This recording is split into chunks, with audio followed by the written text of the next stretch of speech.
Though it was almost 50 years ago, Dumitru Dorin Pranariu remembers April 12, 1961 well.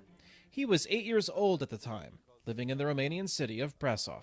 I was in the house together with my sister and my mother listening to the radio, and instantly the radio stopped and a very important news was translated about the flight of the first human in outer space.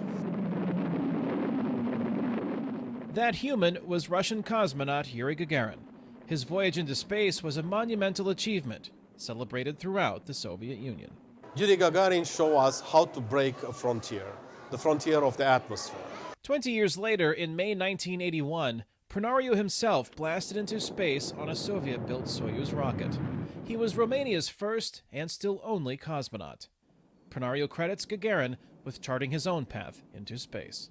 So Yuri Gagarin is a symbol, and we celebrate this symbol of the possibility of a human being to fly above the atmosphere of the Earth. And we seem to forget that Gagarin's flight in '61 was so important. James Andrews is professor of Russian history at Iowa State University. He says Gagarin's accomplishment, just over 3 years after the Soviets launched the first satellite, Sputnik, into space, was greeted with shock in the United States. It was later overshadowed by dramatic U.S. strides in space exploration. There were these monumental events that happened after Sputnik, and I think we need to remember how important that was and how heroic as well.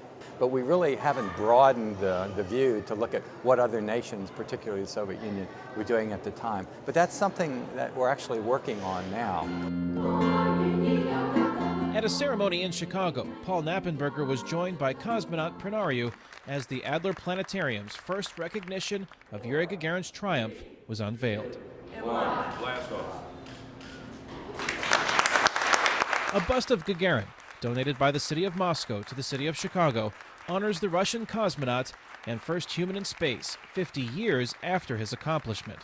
It will have a permanent home next to exhibits that, up until now, have mostly honored American achievements in space. Knappenberger says it is a sign of things to come.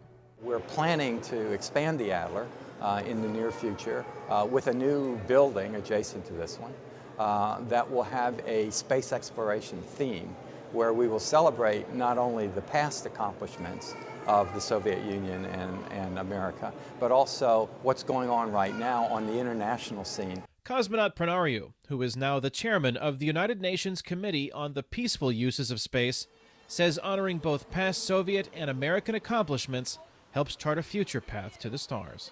There will be other frontiers will be Mars, will be the solar system, will be other planetary systems. And for sure, we have to promote this idea that the progress is promoted through such human adventures. The Adler Planetarium was not selected to receive one of the newly retired NASA space shuttles. It will receive the Astronaut Space Flight Simulator, currently located at Johnson Space Center in Houston. It will be a centerpiece exhibit of the $40 million expansion effort to turn the Adler Planetarium into Chicago's Space Science Center.